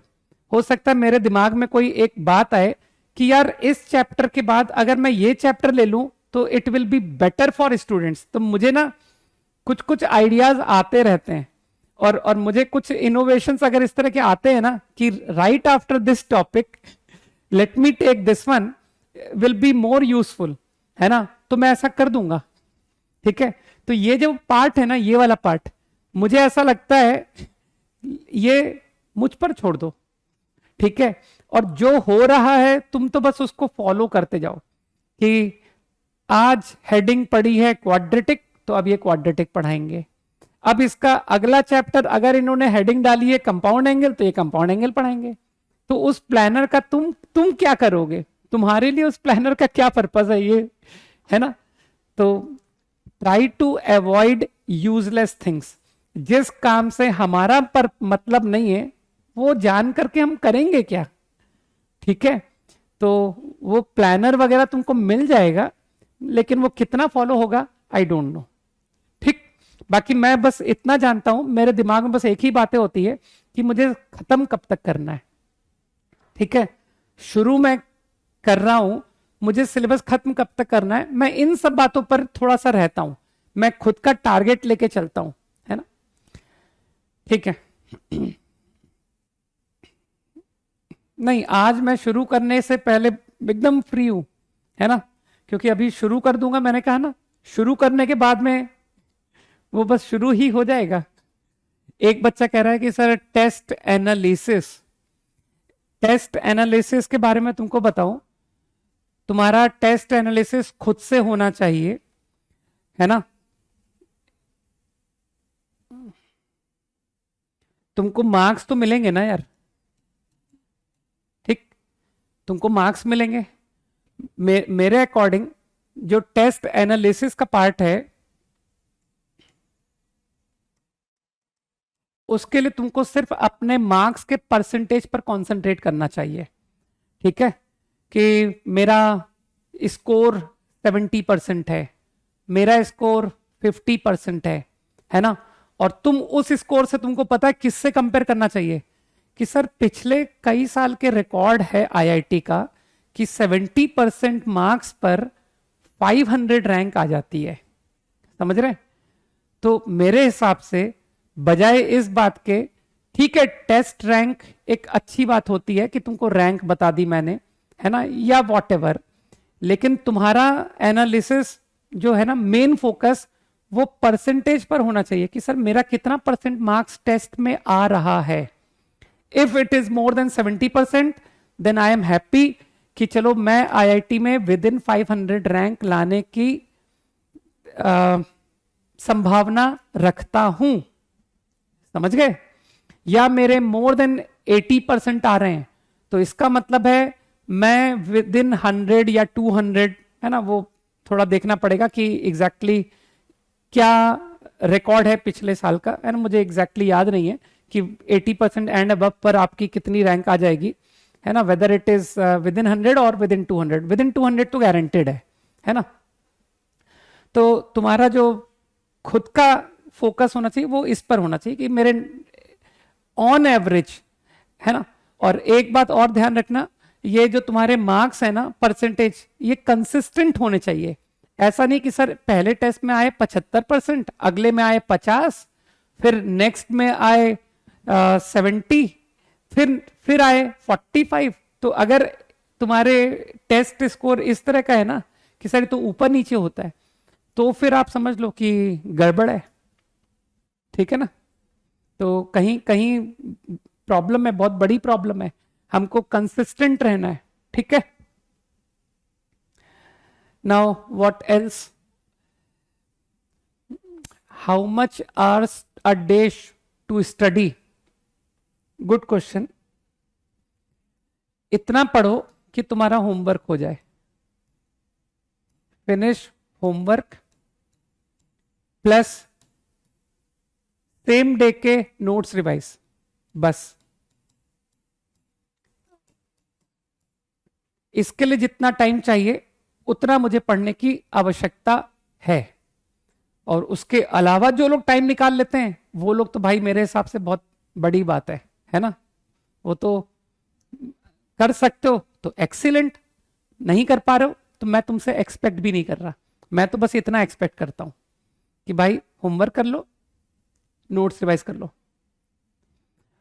ऑफलाइन कहीं है तो वहां से कंटिन्यू करें। देखो इसका एक बहुत अच्छा आंसर देता हूं। You should have trust on your teachers.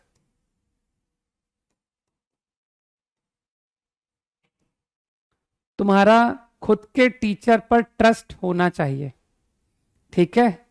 अब वो तुम ये देख लो, एक सब्जेक्ट किसी एक से पढ़ना चाहिए, ठीक है। अब वो तुम ये देख लो कि तुमको किससे पढ़ना है, right. This is up to you. और एक बार तुमको जब डिसाइड हो जाए कि मुझे इससे पढ़ना है, तो बस फिर तुम अकॉर्डिंगली करो कि यार मैथ्स मुझसे पढ़ना चाहते हो या मैथ्स तुम ऑफलाइन में पढ़ना चाहते हो। लेकिन मेरा एकदम क्लियर एडवाइस है, एक जगह से करना। दोनों जगह से करने में क्या होगा, तुम जस्टिस नहीं कर पाओगे, किसी का होमवर्क ही नहीं कर पाओगे, है ना। और तुम मेरी क्लास में सिर्फ बैठे हुए हो, होमवर्क नहीं कर रहे हो, तो यूजलेस। 11th रिवीजन, यार जो ड्रॉपर बैच है उसमें तो हम सारे टॉपिक्स पढ़ेंगे ना। हम 11th के टॉपिक भी पढ़ेंगे, हम 12th के भी पढ़ेंगे, सब करेंगे। स्ट्रैटेजी फॉर एडवांस 2023 की स्ट्रैटेजी एडवांस की ये है कि अब मैं मैथ्स के बारे में बोलूंगा। पढ़ाई तो बंद कर दो कि सर पढ़ना कुछ नहीं है, बस क्वेश्चन सॉल्व करने हैं। और अब एज टेस्ट पेपर सॉल्व करोगे तो दैट विल बी बेटर कि सर एज मैं क्या, और दो अभी तो ऑलमोस्ट 1.5 महीने से ज्यादा समय है ना। तो जो लास्ट 20 डेज हैं, लास्ट 20 डेज में तुम डेली आईआईटी एडवांस के पैटर्न पर टेस्ट पेपर सॉल्व करना। और वो टेस्ट पेपर का ध्यान रखना कि वो थोड़े अच्छे लेवल के होने चाहिए, वो किसी ऐसे सोर्स के पेपर ना हो जिनमें बिल्कुल ही इजी क्वेश्चंस होते हो, है ना। तो कुछ टेस्ट को घर पे सॉल्व करना लास्ट 20 डेज में, in morning as well as evening, जो जेई एडवांस का टाइमिंग्स है उसके अकॉर्डिंग। वाइब्रेंट की मैथ्स की शीट्स बाई करनी है, आई थिंक मैं पीडीएफ प्रोवाइड करूंगा, ठीक है ना। तो जो शीट्स मैं प्रोवाइड करूंगा वो सेम है, डोंट वरी, ठीक। तो मैथ्स में तुमको मिलती जाएगी। जेई 2023 करें या ड्रॉप ले, यार 2023 का एग्जाम अपना बेस्ट देकर दो, ठीक है ना। और जब उसका रिजल्ट आए, मतलब जब एक बार एग्जाम हो जाए, तब तुमको समझ में आ जाएगा कि उस एग्जाम में मेरा क्या रिजल्ट आने वाला है, ठीक। तब डिसाइड करना कि ड्रॉप लें या ना लें। तो 2023 वाले जो अभी ड्रॉप लेने की सोच रहे हैं, है ना, देखो कई स्टूडेंट्स तो वो हैं जिनको पहले से पता है, जिनको मेंस के बाद ही पता पड़ चुका है कि नहीं ड्रॉप लेने की आवश्यकता है। लेकिन जिन लोगों को इस बात का भी कंफ्यूजन है कि वो एडवांस में अच्छा कर सकते हैं, तो वो पहले एडवांस पर पूरा फोकस करें। ड्रॉपर्स की रैंक अंडर 100 आती है, यार अंडर 10 भी आती है, फर्स्ट भी आती है, ठीक है ना। Dungra Ram Choudhary first rank, Ambrose Birani 3rd rank, है ना। बस बताऊं मैं, ड्रॉपर्स का अगर कहीं रिजल्ट में जो गैप दिखता है कि sir 12th class student and dropper student की रैंक में फर्क क्यों होता है ना, उसका पता है सबसे बड़ा कारण जो मुझे फील होता है, उसका सबसे बड़ा कारण ये सबसे बड़ा कारण है। जो 12th का स्टूडेंट होता है वो क्या है ना, वो थोड़ा पैक्ड रहता है, उसके पास समय नहीं होता खुद का दिमाग लगाने का, वो बस चुपचाप जो टीचर कहता है ना उसको मानता चला जाता है।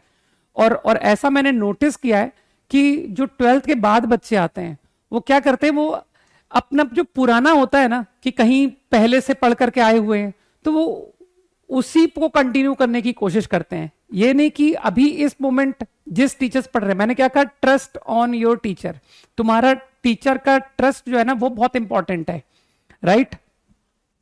तो अगर तुम अभी मुझसे पढ़ रहे हो तो जो मैं कह रहा हूं वो मानना चाहिए ना तुमको, बजाय इसके कि सर मैंने वहां पढ़ा था और मैं उनकी शीट उठा के सॉल्व कर रहा हूं, तो भाई फिर मुझसे क्यों पढ़ने आए थे, ठीक है। तो अब अगर तुम मुझसे पढ़ रहे हो तो मेरी बात मानो।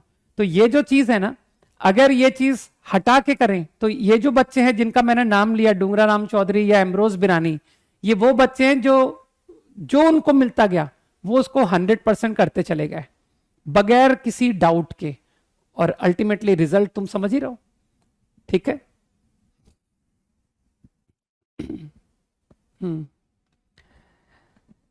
ऑनलाइन क्लासेस में तो खैर किसी को कोई दिक्कत होती ही नहीं है ना, तो मैंने कहा ना अगर रीजन है तो उस रीजन में तो तुम लोग रिकॉर्डिंग देखोगे। एनीथिंग एल्स, और कोई इंपॉर्टेंट बात जो बचती हो? सिलेबस एंड का मैंने बताया ना कि मैं मेंस फर्स्ट अटेम्प्ट के बिफोर तो वो खत्म हो ही जाएगा, उसके और कितना पहले हो सकता है वो मुझे देखने की जरूरत है ना। हो सकता है कि मेंस फर्स्ट के 15 दिन पहले या मेंस फर्स्ट अटेम्प्ट के 1 महीने पहले, that I am not sure, अभी मैं इतना श्योर नहीं हूं, है ना। कोशिश कहा जा सकता है कि 1 मंथ पहले की कोशिश कर सकते हैं। स्टडी ऑन बैड, ये तो गलत बात है ना, टेबल चेयर पे बैठोगे तो अच्छा रहेगा। एंड कोशिश करो laptop will be better medium, है ना, कि लैपटॉप है ना, थोड़ा स्क्रीन बड़ा हो, मोबाइल को थोड़ा अवॉइड करने की कोशिश करेंगे कि सर लेक्चर्स इतनी छोटी स्क्रीन में देखने में थोड़ी दिक्कत होती है। ठीक है।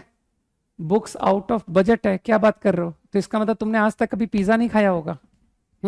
जो कह रहा है कि sir books out of budget है ना, तो वो ना तो मोमोज का टेस्ट जानता है, ना वो पिज्जा का टेस्ट जानता है, ना उसने कभी बर्गर खाया है ना। बिल्कुल सही कह रहा हूं ना, तुम दाल रोटी खाते हो ना, सिर्फ आज तक तुमने सिर्फ घर की रोटी सब्जी ही खाई होगी, इसका मतलब है। और अगर ऐसा नहीं है ना तो अपने वर्ड्स को वापस ले लो कि सर बुक्स का बजट बाहर है। ठीक है, okay,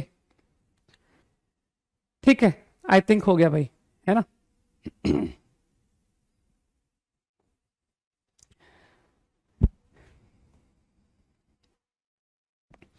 fine.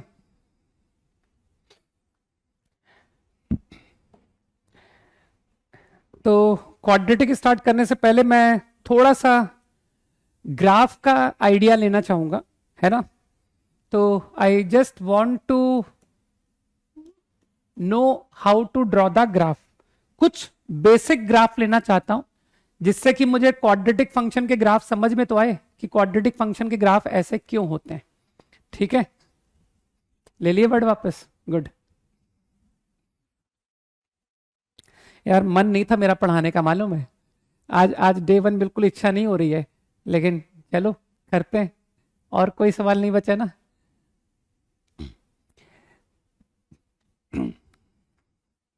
R D Sharma enough,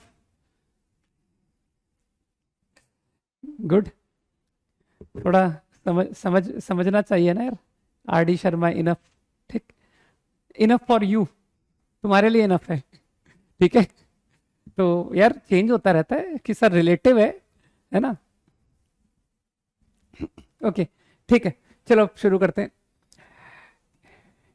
एक फंक्शन का ग्राफ, है ना, फंक्शन चैप्टर की चिंता मत करो, वी विल टेक लेटर, लेकिन मैं ग्राफ का एक हिंट चाहता हूं कि किसी भी फंक्शन का हम लोग ग्राफ कैसे बनाते हैं। ठीक है, तो मैं कुछ पॉइंट्स फॉलो करता हूं टू ड्रॉ द ग्राफ। ठीक है, सबसे पहला पॉइंट, तुम सबसे पहले ये डिसाइड करो कि किस एक्स पर ग्राफ ड्रॉ होगा, at what x. First decide domain, है ना, डोमेन मतलब for what x I will draw the graph of function. Next you decide for what x function will increase, for what x function will decrease, intervals of increase and decrease। ठीक, अब तुम लोग 12th तक पढ़ करके आए हो, तो मुझे बताओ फंक्शन को इंक्रीज डिक्रीज कैसे चेक करते हैं, है ना। तो y वर्सेस x सबको पता है ना कि सर अगर x बढ़ाने से y बढ़ रहा है तो इमेजिन करके देखो कि सर ये y बढ़ रहा है, देखिए y वर्सेस x लग रहा है कि नहीं, x इंक्रीज y इंक्रीज, यहां पर लग रहा है x increase, y sorry decrease है ये, very sorry,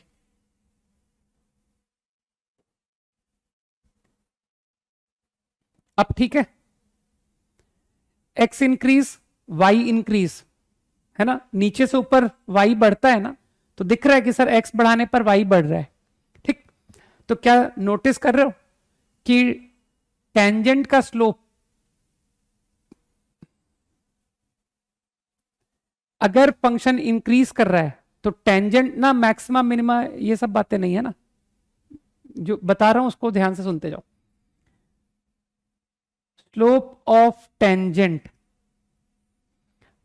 do you agree कि एफ डैश एक्स अगर पॉजिटिव है ना, टेंजेंट का angle with x axis acute नजर आ रहा है कि ग्राफ अगर इंक्रीजिंग है ना, तो if F dash is positive imply F is increasing, ठीक। अभी मैं बहुत डिटेल में नहीं जा रहा हूं, ठीक, अभी मैं बहुत डिटेल में नहीं जा रहा हूं, लेटर मैं तुमको f dash x equal to 0 के बारे में भी बताऊंगा, है ना। अभी हम लोग बहुत ऊपर ऊपर से चल रहे हैं कि सर ध्यान से मेरे स्टेटमेंट को देखना, अगर एफ डैश पॉजिटिव है फंक्शन इंक्रीजिंग होगा, ठीक। बस 5 ही मिनट पढ़ाऊंगा, चिंता मत करो, एटलीस्ट ग्राफ ड्रॉ करना तो सीख लें, है ना। अगर एफ डैश नेगेटिव है तो डिक्रीजिंग फंक्शन को सोचो, this is a decreasing function, this is a decreasing function, this is a decreasing function, मानते हो। तो क्या हर केस में तुमको नजर आ रहा है कि सर डिक्रीजिंग आप कैसा भी फंक्शन बनाओ, मुझे ऑब्जर्व हो रहा है कि टेंजेंट मेक ऑब्ट्यूज एंगल, ये देखो ऑब्ट्यूज, और ऑब्ट्यूज एंगल का टैन नेगेटिव होता है, तो मेरे ख्याल से ये बात क्लियर, एफ इज डिक्रीजिंग, सही है। तो अगर derivative d by d x, d y by d x अगर पॉजिटिव है फंक्शन इंक्रीज, अगर नेगेटिव है फंक्शन डिक्रीज, ठीक। तो मैं तुमको कुछ डिटेल्स एक्सपेक्ट कर रहा हूं, है ना। टू ड्रॉ द ग्राफ हम लोग कुछ डिटेल्स ऑब्टेन कर रहे हैं, फाइन। अब ये थर्ड पॉइंट जो मैं बता रहा हूं, थोड़ा इसको स्लाइड कर लेते हैं,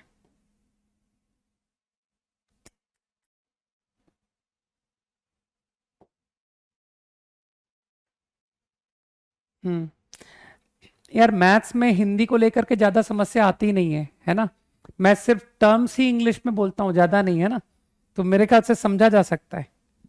मैथ्स में इतनी दिक्कत नहीं आती है हिंदी मीडियम या इंग्लिश मीडियम के बच्चों को, है ना। स्लाइड क्यों नहीं हो रहा है ये, चलो कोई नहीं।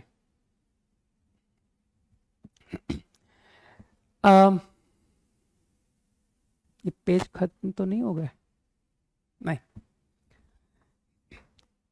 Next point, next point actually is optional, रुक जाओ, अच्छा मैं नेक्स्ट पेज पे लिखता हूं। तो डोमेन इंक्रीज डिक्रीज,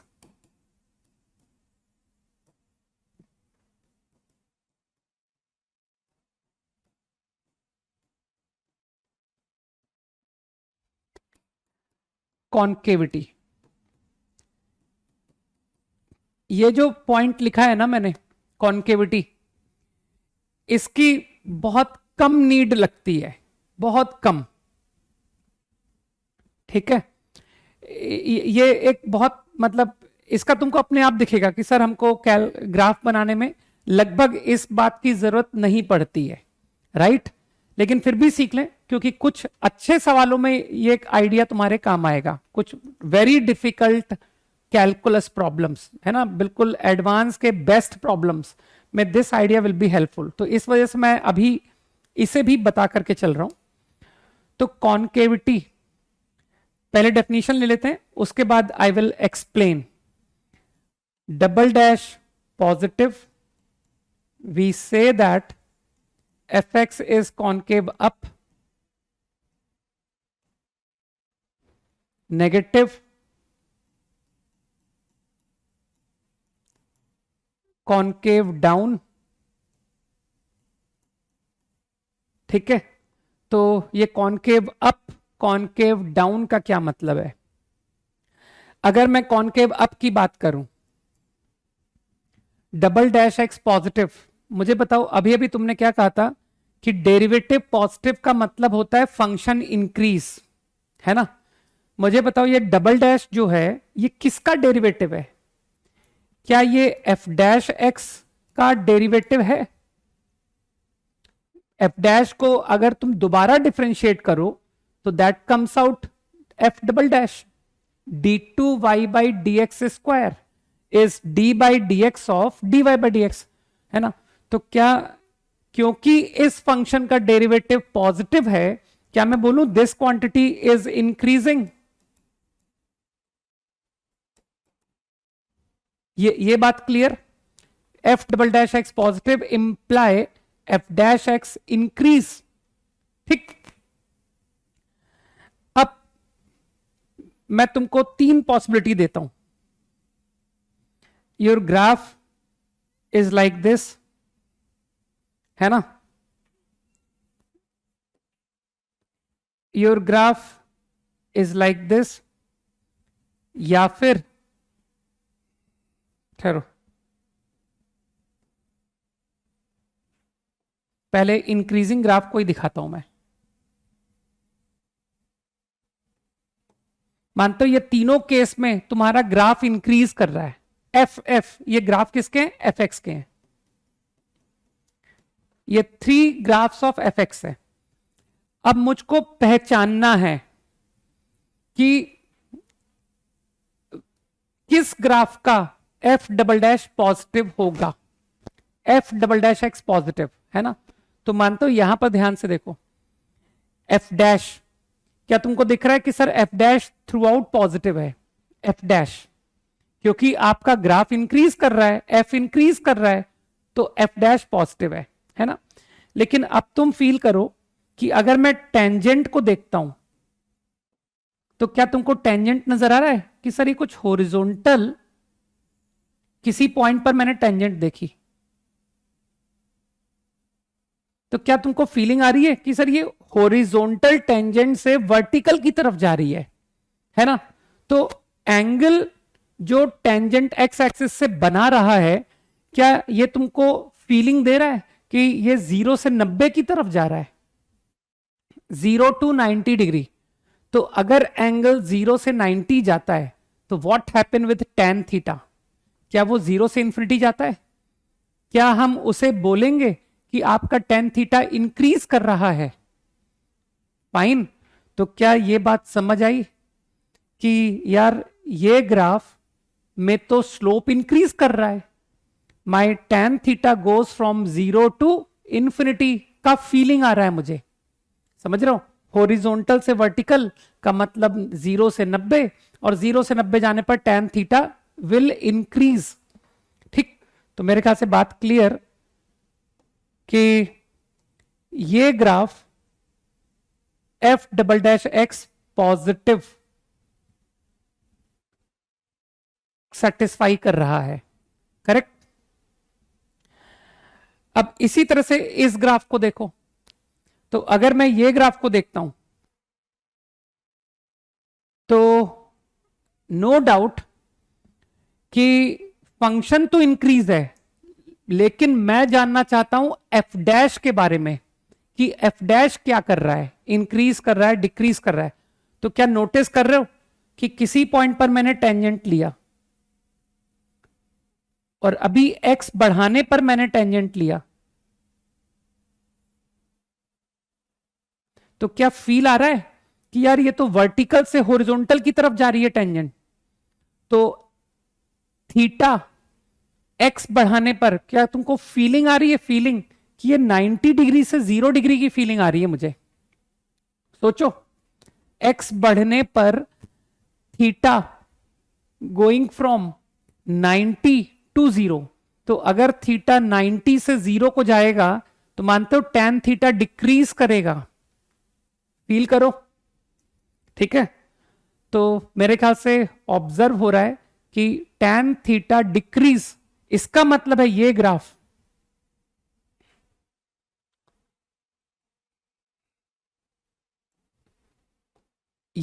तुम्हारा F double dash x negative.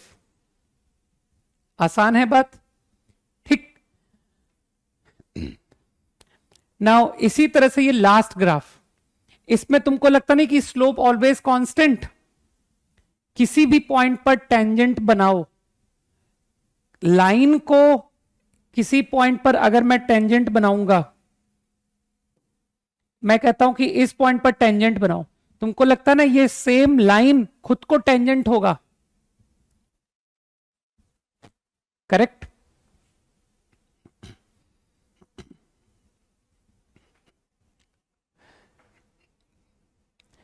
Slope जो होता है ना वो tan थीटा होता है। किसी भी कर्व को किसी पॉइंट पर टेंजेंट का स्लोप, और स्लोप के बारे में तो तुमको ज्ञान होना चाहिए कि स्ट्रेट लाइन पढ़ाई गई थी ना, वहां स्लोप बताया गया था। और जो स्लोप होता है ना, ये 10th क्लास में पहली बार इंट्रोड्यूस होता है, राइट?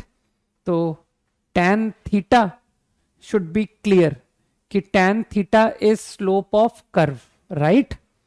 तो मेरे ख्याल से दिख रहा है कि in this case at every point your slope is constant, और स्लोप कांस्टेंट का मतलब क्या हुआ? Double dash 0।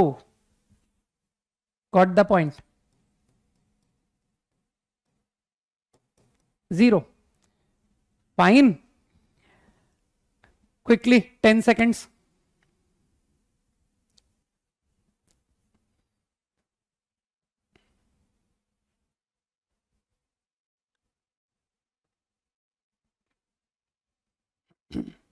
कॉनकेव अप ही तो बता रहा हूं, ये कॉनकेव अप दिख तो गया। अभी अभी बात को जनरलाइज करूंगा, पहले समझो, ठीक? कॉपीड आई थिंक है ना? तो चलो एक ही प्लेस पर बनाते हैं। तो मेरे ख्याल से तुमको समझ में आ गई बात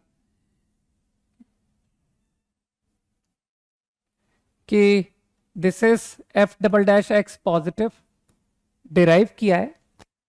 this is f double dash x negative, this is f double dash x 0, है ना? These are all graph of f x, ठीक? अब चलो फंक्शन डिक्रीजिंग बनाते हैं। Function decreasing like this, like this, या फिर so these are all the graph of f x. ये तीनों मैंने एफ एक्स के ग्राफ बनाए हैं। अब फिर से वही बात कि डिसाइड करो कॉनकेव अप कौन है, कॉनकेव डाउन कौन है। आई हैव टू डिसाइड, ठीक? तो मुझको समझाओ, यहां पर तुम क्या पहले से क्लियर हो कि सर डेरिवेटिव आपका नेगेटिव है? सोचो बात को, आपका डेरिवेटिव नेगेटिव है कि नहीं? एफ डैश, यार फंक्शन घट रहा है, साफ दिख रहा है ना? तो फंक्शन अगर घट रहा है तो उसका डेरिवेटिव एफ डैश नेगेटिव होगा, है ना? अब मैं तुमसे डबल डैश की बात कर रहा हूं, तो फील करना, किसी भी पॉइंट पर मैंने टेंजेंट बनाई, this is your tangent. At some other point draw tangent. अब एक काम करो, फील करो कि किस एंगल से किस एंगल को तुम्हारा थीटा वेरी कर रहा है। तो क्या किसी को फीलिंग आ रहा है कि सर ये 90 से 90 ये वर्टिकल से हॉरिजॉन्टल जा रहा है कि नहीं जा रहा है? वर्टिकल से हॉरिजॉन्टल, लेकिन क्या तुमको ऑप्ट्यूज की फीलिंग रखनी है कि सर ऑप्ट्यूज भी है, एंगल ऑप्ट्यूज है, तो मुझे बताओ क्या ये 90 से 180 की फीलिंग दे रहा है कि नहीं? थीटा गोइंग फ्रॉम 90 टू 180, सोचो quickly. Theta varying from 90 to 180। अब मुझे बताओ 90 से 180 में तुमको ये बात पता है कि नहीं कि sir tan theta minus infinity से 0, 90 से जस्ट बिगर, पर tan की वैल्यू माइनस इंफिनिटी जाती है और 180 पर 0 जाती है। फीलिंग आ रही है कि sir tan theta minus infinity से 0 को जाएगा, तो क्या इसे इंक्रीज नहीं बोलोगे? 90 से 180 जाने per your tan theta increase और नॉट, है ना?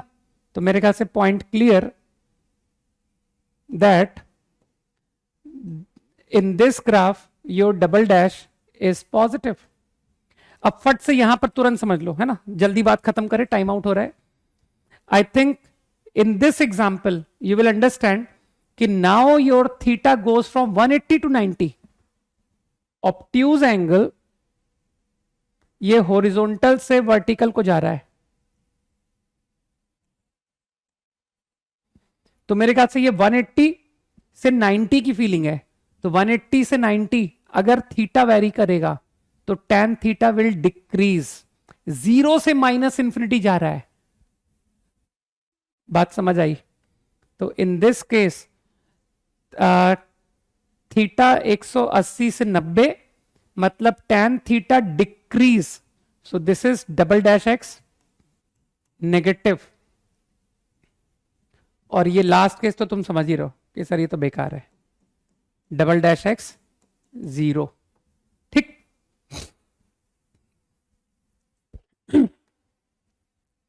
तो अब कॉन्केविटी 5 सेकेंड्स में होल्ड कर रहा हूं, क्विकली कॉपी कर लो।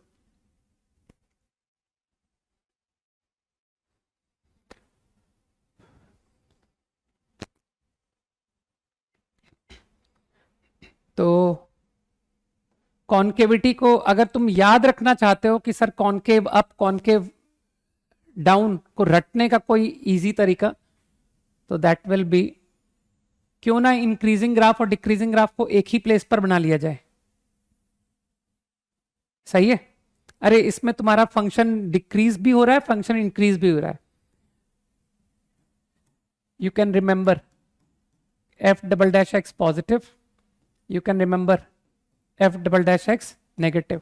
देखो नाम को सिग्निफाई कर रहा है अप डाउन, तुमको लग नहीं रहा है सर ये ऊपर को खुल रहा है, ये नीचे को खुल रहा है, तो रटने में इजी है ना? तो तुम इस तरह से याद रख सकते हो।